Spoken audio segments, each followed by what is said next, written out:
Bachelor of Bible theology 2వ సంవత్సరం వారికి నియమింపబడిన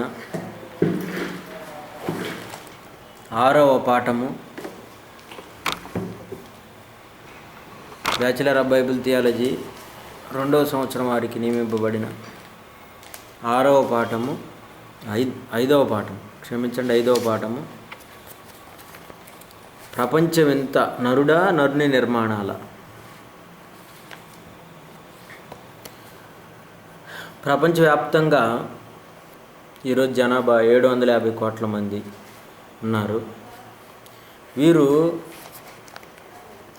మా దేశం గొప్పదంటే మా దేశం గొప్పదని చాలా చాటుకుంటూ ఉన్నారు. అభివృద్ధి చెందిన దేశాలు ఎన్నో మరి గొప్ప గొప్ప ఈ నిర్మాణాలు నిర్మించుకుంటూ వండర్స్ సృష్టించాలని తహతహలాడుతున్నారు. ఇలా ప్రపంచంలో వండర్స్ అనేవి అనేకం వచ్చేసాయి. అలాంటి వండర్స్లో ప్రపంచం గుర్తించినటువంటి 7 వండర్స్ అని 7 వండర్స్, 7 వింతలు అని మరి చెప్పడం జరిగింది. ఈ మధ్యకాలంలో దుబాయ్లో బుర్జ్ ఖలీఫా అనేటువంటి వాడు ఒకడు ఉన్నాడు. వాడు కూడా కట్టినటువంటి కట్టడం కూడా ఈ యొక్క ప్రపంచ వింతల్లో ఒక వింతగా మరి చేరటం.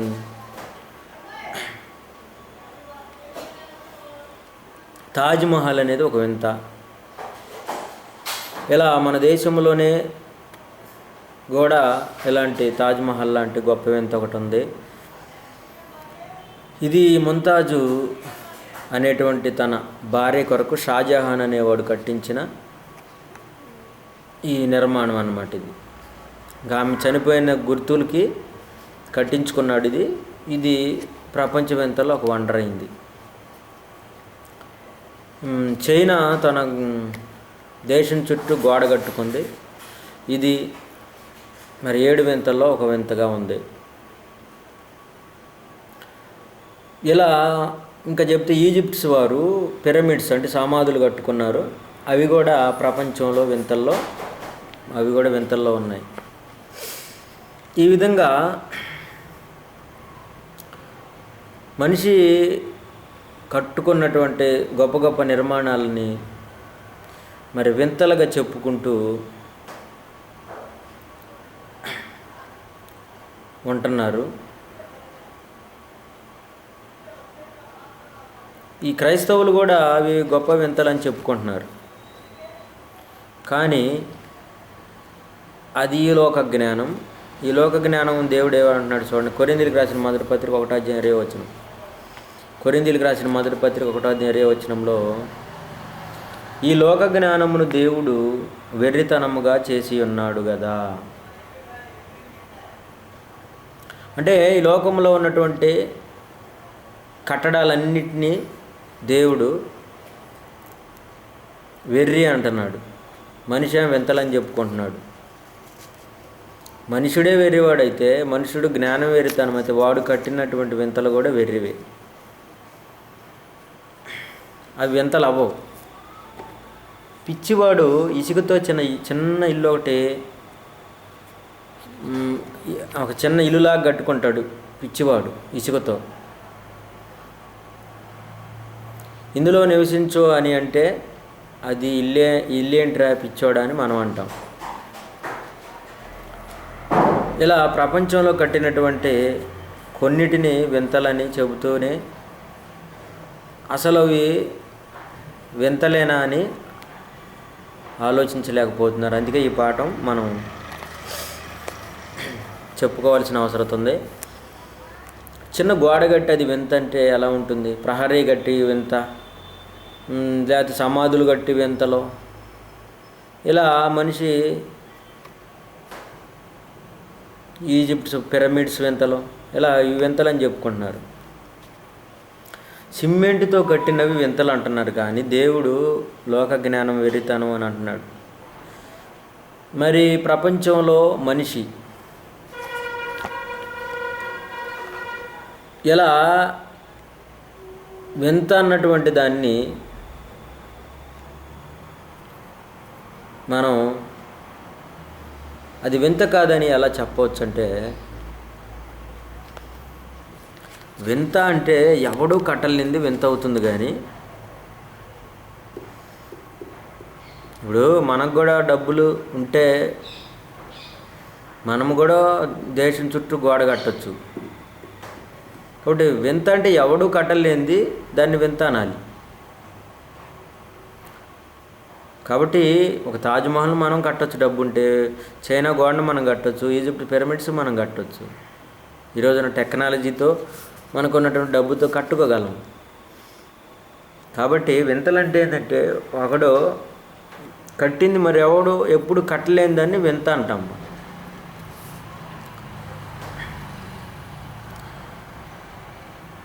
వింత అనేది చెప్పాలంటే మన బైబిల్లో ఉంది. దాన్ని చెప్పాలంటే బైబిల్ ఓపెన్ యూనివర్సిటీ వారు మాత్రమే చెప్పాలి.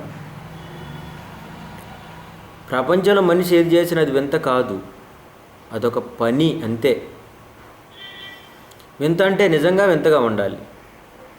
మరి మనిషి దేవుణ్ణి పక్కన పెట్టి తాను చేసినవి వింతలని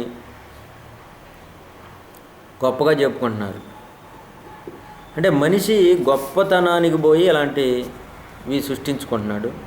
ఇది ఎక్కడ ప్రారంభమైందంటే ఆదికాండం 11వ అధ్యాయంలో మొదటి మానవుల్లో ఈ తిరుగుబాటు ప్రారంభమైంది. మనం చూస్తే ఆదికాండం 11వ అధ్యాయం 4-8 వచనాల్లో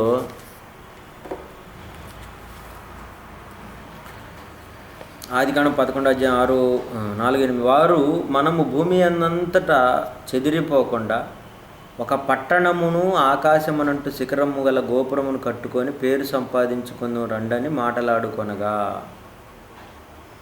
అంటే ప్రపంచంలో మనిషి కట్టడాలు కట్టుకుంటూ పేరు సంపాదించుకోవాలన్న ఆలోచనలో ఉన్నాడు. పేరు సంపాదించుకోవాలనే ఆలోచన. అందుకే కడుతున్నారు. మరి దుబాయ్లో బుర్జ్ ఖలీఫా 165 అంతస్తులు భవనం కట్టుకున్నాడు. ఇంకా WTC టవర్ అమెరికాలో 110 అంతస్తులది. ఇలా కట్టుకొని గొప్పల కోసం వీళ్ళు వింతలని చెప్పుకుంటున్నారు.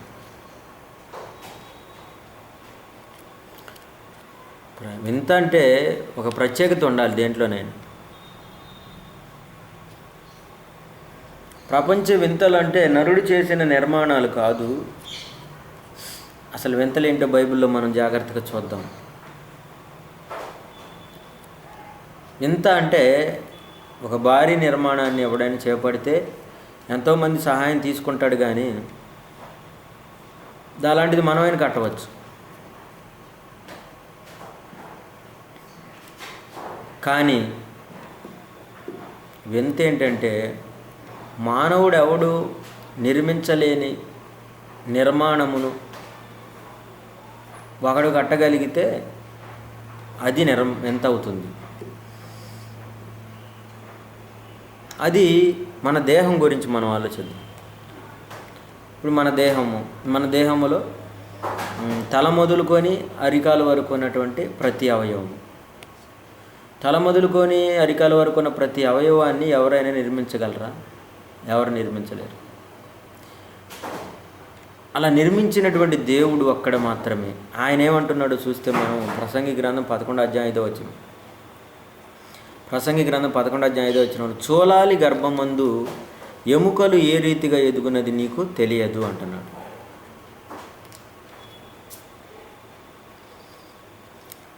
మనిషి తనను తాను ఒకసారి చూసుకోగలిగితే ఏ నిర్మాణం ఎవరు కూడా కట్టలేని గొప్ప నిర్మాణం. అది తల్లి గర్భములో దేవుని యొక్క చేతి పని.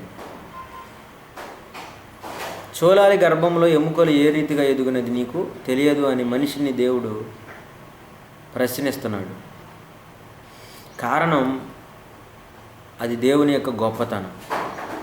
దేవుని గొప్పతనం ఎలా ఉందంటే ఆయన కట్టినది, మరొకడు ఎవడు కట్టలేని గొప్ప నిర్మాణం. అందుకే ఆయనకి గొప్పతనం వస్తుంది.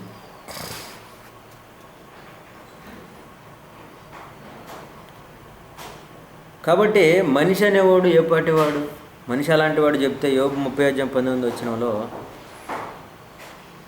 నేను ధూళియు బూడిదయునైనట్లున్నాను. అంటే మన కంటికి కనిపిస్తున్నటువంటి ఈ యొక్క దేహంలోని ప్రతి అవయవము కూడా ఒక చిన్న ధూళి లాంటి కణము నుంచి వచ్చినది. కళ్ళకు అందంగా కనిపించే ప్రతిదీ కూడా ధూళి అంటున్నాడు ఈయన భక్తుడు. నేను ధూళియు బూడిదయునైనట్లున్నాను అంటున్నాడు. అలాగే యోబు గ్రంథం 10:10 ఒక చిన్న ధూళి కణంగా తండ్రిలో నుండి తల్లిలోనికి ప్రవేశించిన మన ఆకారం ఒక ధూళితో ప్రారంభమైంది. చిన్న ధూళి. దానిని దేవుడు ఒక ఆకారానికి నిర్మించడానికి యోబు 10:10 జున్నుగడ్డ లావా పేరబెట్టినట్లు నువ్వు నన్ను పేరబెట్టితివి కదా. ఒక జున్నుగడ్డను మనం ఒక పాలు ఒక పెరుగుగా లేకపోతే జున్నుగడ్డగా మార్చేటప్పుడు ఏ ఒక గిన్నెలో పోస్తాం ఆ గిన్నె ఆకారంలోకి వస్తుంది. కాబట్టి ఒక జున్నుగడ్డలాగా నువ్వు నన్ను పేరబెట్టావు ఒక ఆకారంలోకి మమ్మల్ని మార్చటానికని ఇక్కడ భక్తుడు చెబుతున్నాడు. కీర్తన 139:15 నేను రహస్యమందు పుట్టిన నాడు భూమి యొక్క అగాధ స్థలముల్లో నేను విచిత్రముగా నిర్మించబడిన నాడు అంటున్నాడు. ఇక్కడ దేవుడు మానవుని నిర్మించినది విచిత్రముగా. ఇదే వింతంటే ఏందనుకున్నారు?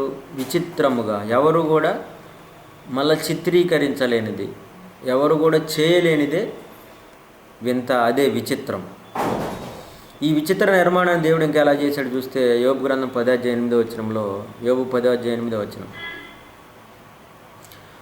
జున్నుగడ్డ అంటే జిగటమన్నుగానున్న నన్ను నీవు నిర్మించితివి. జిగటమన్ను అంటే ప్రారంభ మానవుడైనటువంటి ఆదామును దేవుడు మట్టితో నిర్మించినప్పుడు మట్టిని తీసుకున్నాడు, జిగటమన్ను. దానితో ఇదిగో మనకు కనిపించే ఈ ఆకారాన్ని దేవుడు చేశాడు. ఇప్పుడు ఈ ఆకారాన్ని చూస్తే మనం ఇది వింతని ఒప్పుకోవాల్సింది. ఎందుకంటే ఈ ఆకారాలని పొగడకుండా ఎవరు ఉండలేడు. మనల్ని మనమే అద్దంలో చూసుకున్నప్పుడు పొగుడుకుంటాం, పొంగిపోతాం. మరొకరు అందాలని చూసి పొగుడుతాం. ఈ సృష్టిలోని అందాలన్నీ దేవుడు చేశాడంటే అది ఆ పొగడతంతా దేవునికి సంబంధించింది. ఆయనే గొప్పవాడు, ఆయనే వింత నిర్మాణకుడు. కనుక దేవుడు ఈ నిర్మాణాన్ని చేయటంలో ఆయన శిల్పము లేకపోతే శిల్పకారిగా ఆయన యొక్క నిర్మాణము, ఆయన పనితనం చాలా గొప్పదని మనం చెప్పవచ్చు. మనం ఇల్లు కట్టామంటే అది ఎక్కడికి కదలదు. కానీ దేవుడు కట్టిన ఇల్లు, మన దేహం అనే ఇల్లు కదిలే దేహం, కదిలే ఇల్లు. ఈ ఇల్లు ఎంత గొప్పదని మాట్లాడేది, చూస్తుంది, చేస్తుంది, అన్నీ చేయగలుగుతుంది. కదిలేది దేహం. మానవుడు కట్టిన నిర్మాణాలు సమాధి అలాగే ఉంటుంది, తాజ్మహల్ అలాగే ఉంటుంది, గోడ అలాగే ఉంటుంది, కదలదు. కానీ దేవుడు కట్టినటువంటి నిర్మాణం కదిలే నిర్మాణం. ఈ కదిలే నిర్మాణాన్ని ఏ మనుషుడు కూడా చేయలేని గొప్పగా చేశాడు. అందుకే ఇది వింత. యోబు గ్రంథం 10:11 చూస్తే ఈ దేహాన్ని ఎలా కట్టాడంటే చర్మముతోనూ మాంసముతోనూ నన్ను కప్పితివి, ఎముకలతో నరములతో నన్ను సంధించితివి. ఒక చిన్న కణం ఇన్ని కణాలుగా విభజన చెంది కొన్ని మాంసముగా, కొన్ని నరములుగా, కొన్ని ఎముకలుగా, కొన్ని చర్మముగా ఇవన్నీ మార్పు చెందేటట్లు దేవుడు చేసి నిర్మిస్తున్నాడంటే ఇది చాలా గొప్పది. ఇంకా లోపల ఉన్నటువంటి జీర్ణ వ్యవస్థ, మూత్రపిండాలు, గుండె, నాడీ మండల వ్యవస్థ ఇవంతా చూస్తే అద్భుతం. ఈరోజు ఒక వైద్య శాస్త్రంలో ఒక్కొక్క అవయవంపై స్పెషలిస్టుగా చదువుకొని దానికే వైద్యం చేస్తూ ఉంటారు. మరొక దాని గురించి చేయాలంటే వాళ్ళు పెద్దగా పట్టించుకోలేరు. ఎందుకంటే ఒకదాని మీద చేయటానికి ఒక కన్ను స్పెషలిస్టు, ఒక చెవు, నోరు, ముక్కు, లేకపోతే ఒక చెయ్యి గురించి, లేకపోతే నరాల గురించి ఒక ఎముకలు స్పెషలిస్టుగా, లేకపోతే హార్ట్కి సంబంధించి ఒక్కొక్క దానికి అవయవంలో ఉన్నట్టు ఒక్కొక్క దానికి మనిషి స్పెషలిస్ట్గా ఈరోజు వైద్యం నేర్చుకుంటున్నాడంటే ఇదంతా చేసిన నిర్మాణకుడు ఎంత గొప్పవాడు. మానవ దేహములన్నింటినీ చేసిన దేవుడు ఎంతో గొప్ప నిర్మాణకుడు. అసలు వింత అంటే ఎవడు చేయలేనిది వింత. యేసుప్రభు వారు చూడండి, మత్తయి సువార్త 21 14-15 వచనంలో చూస్తే, మత్తయి సువార్త 21 14-15 వచనం, గుడ్డివారును కుంటివారును దేవాలయంలో ఆయన యొద్దకు రాగా ఆయన వారిని స్వస్థపరిచెను. కాగా ప్రధాన యాజకులను శాస్త్రులను ఆయన చేసిన వింతలను, అంటే యేసు ప్రభు వారు చేసినటువంటి వింతలు, ఏం చేశాడు ఆయన వింత? గుడ్డివారిని బాగు చేశాడు, కుంటివారిని బాగు చేశాడు, దేవాలయంలో ఆయన ఎద్దుకు వచ్చిన వాళ్ళందరినీ కూడా స్వస్థపరిచాడు.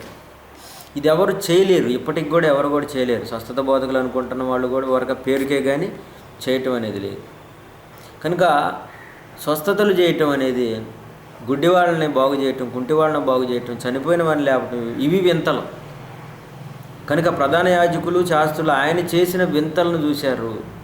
అంటే ఆయన చేసినవి వింతలు కానీ మనుషుడు చేసేవి వింతలు కాదు.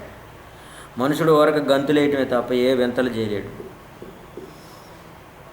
ఇలా గొంతు చించుకొని మాట్లాడతాడు గొప్ప కోసం, కానీ వింతలు చేసేది దేవుడు, మరి రెండో దేవుని కుమారుడైన యేసుక్రీస్తు వారు. ఏ శరీరంలోని ఏ అవయవాన్ని కూడా మనము చచ్చుబడిన ప్రమాదంలో కట్టయిన దానిని మనము మొదట్లాగా చేయలేము. కాబట్టి దేవుడు స్వస్థపరిచి చేస్తున్నాడంటే లోకంలో ఆయన చేసేవే వింతలు. అలాగే యోహాను 9:32లో పుట్టుగుడ్డివానికి కన్నులు ఎవరైనా తెరిచినట్టు లోకం పుట్టినప్పటి నుండి వినలేదు. ఇది చరిత్ర. వింత అంటే ఒక పుట్టుగుడ్డోడికి కన్నులు తెరిచి చూసేటట్లు చేయటం అనేది మనుషులుగా ఎవడు చేయలేడు. ఒక దేవుని కుమారుడు యేసుక్రీస్తు వారు చేశాడు. కాబట్టి ఎవడు ఎన్నడూ చేయలేనిదే వింత. అంగవైకల్యాన్ని సరిచేస్తే అది వింత అవుతుంది. అవయవాలన్నింటినీ చేయగలిగేదే వింత. కళ్ళు మొదలుకొని కాళ్ళ వరకు, తల మొదలుకొని అరికాల వరకు ప్రతి అవయవము కూడా మరి దేవుడు చేసిన గొప్ప నిర్మాణం. యేసుప్రభు చేసినవి వింతలుగా మనకి కనపడుతున్నాయి.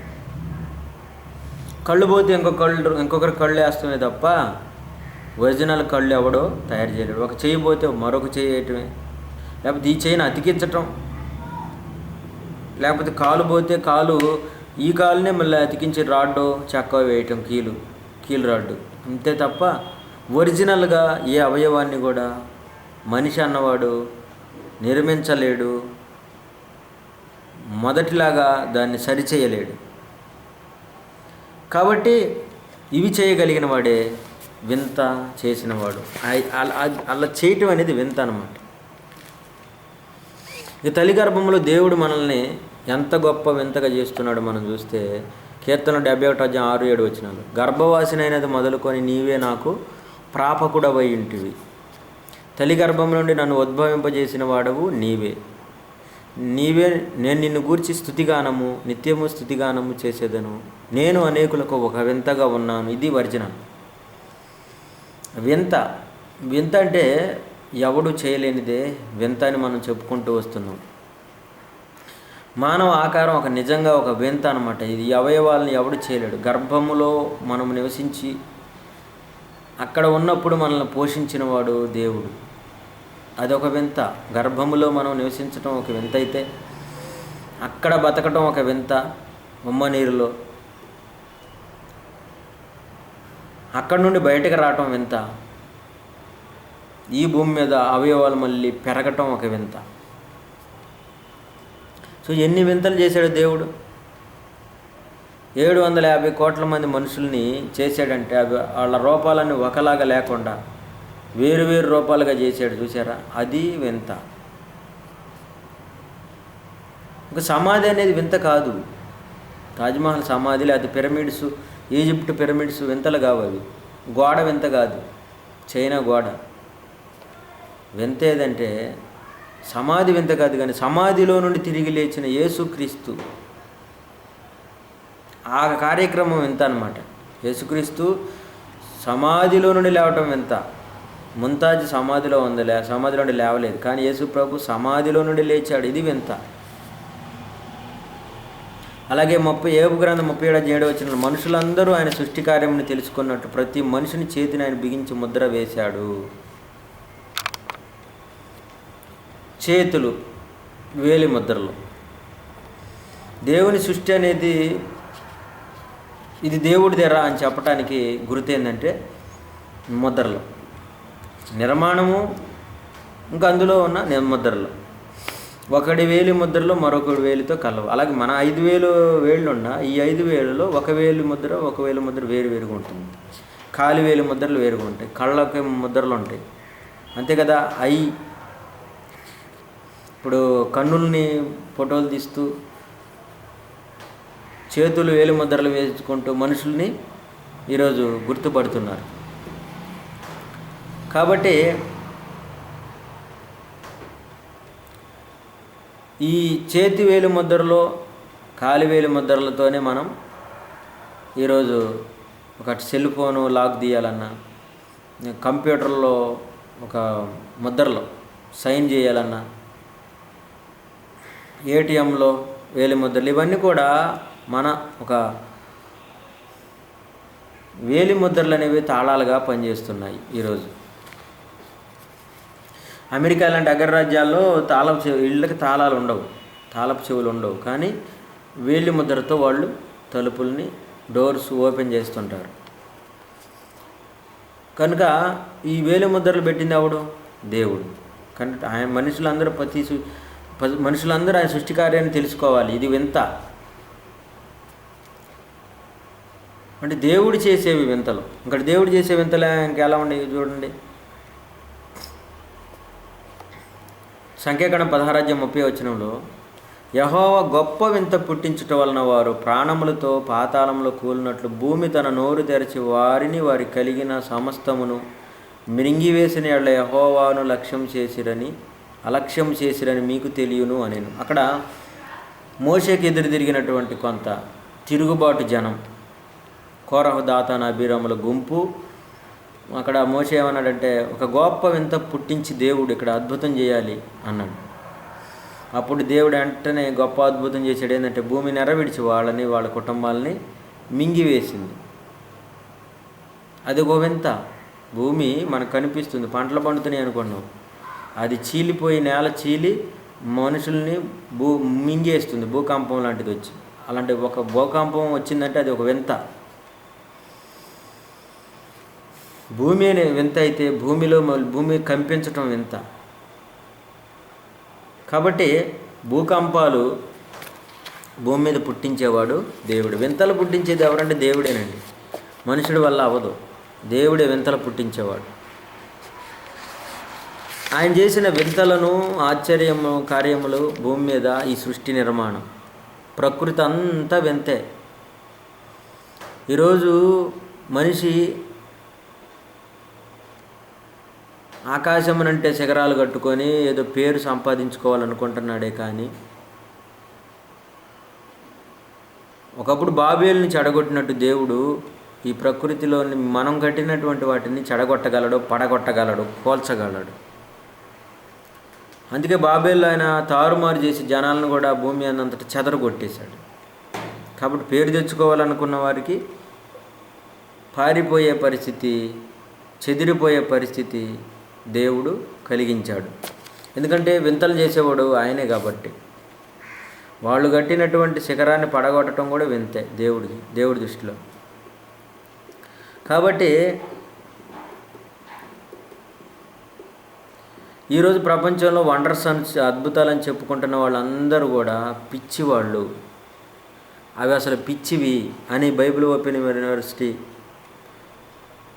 స్థాపించిన జయశాలి పిడి సుందరరావు గారు ఖచ్చితంగా వాక్యాన్ని బట్టి చెబుతున్నారు. ఇది వాస్తవమే. ఏ శాస్త్రవేత్తనని ఎడమకాలి కింద తొక్కేస్తానంటున్నాడంటే కారణం బైబిల్లో గొప్ప జ్ఞానం ఉంది. ఎదిరించే శక్తి దేవుడు బైబిల్లో ఇచ్చాడు. ఈ సృష్టిని అంతటిని దేవుడు వింతగా చేశాడు.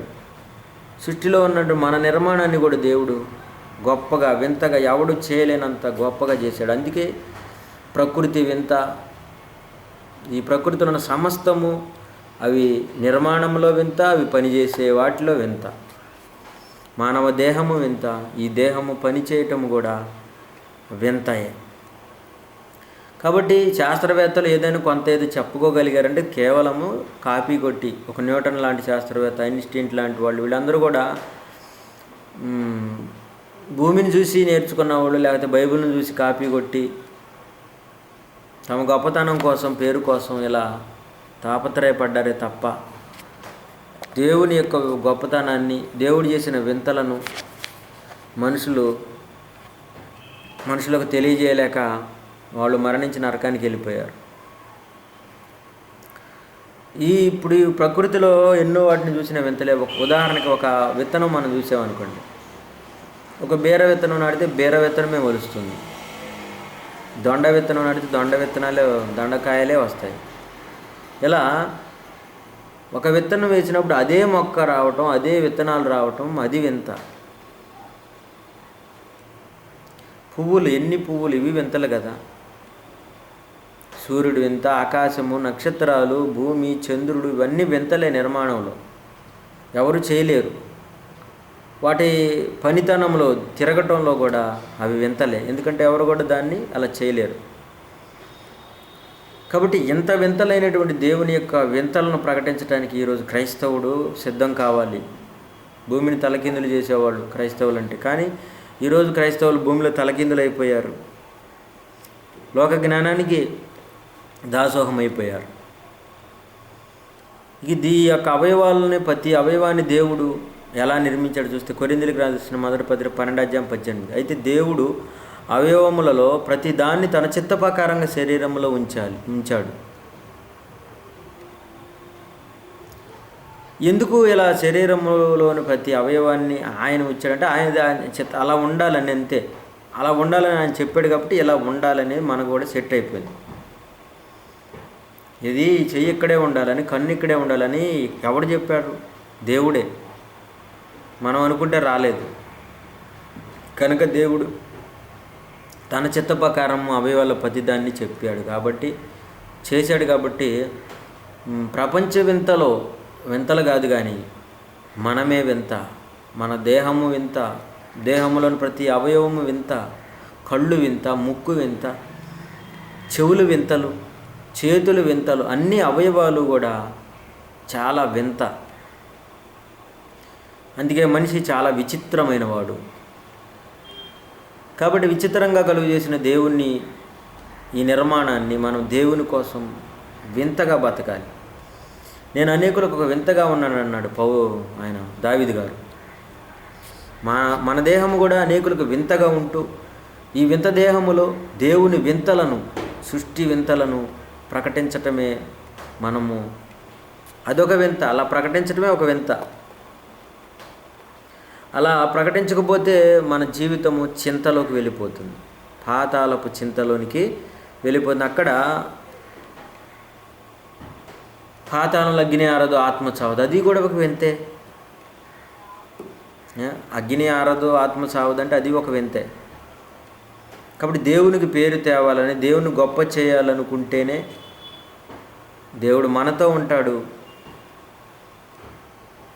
మనము చెప్పే అన్ని వింతలే. అవి దేవుడు చేసిన వింతలను మనం చెబుతాం కాబట్టి అది ఒక వింత. మనిషి ఆకార నిర్మాణమే వింత. సకల సృష్టి జీవరాశుల్లో గొప్ప వింత నరుడే. ఇది చేసింది దేవుడే కాబట్టి దేవునికే గొప్పతనం, దేవునికే స్తోత్రములు కలగాలి, దేవునికే మహిమ కలగాలి. ప్రపంచ వింతలు నరుని నిర్మాణాలు కాదు కానీ నరుడే ప్రపంచ వింత.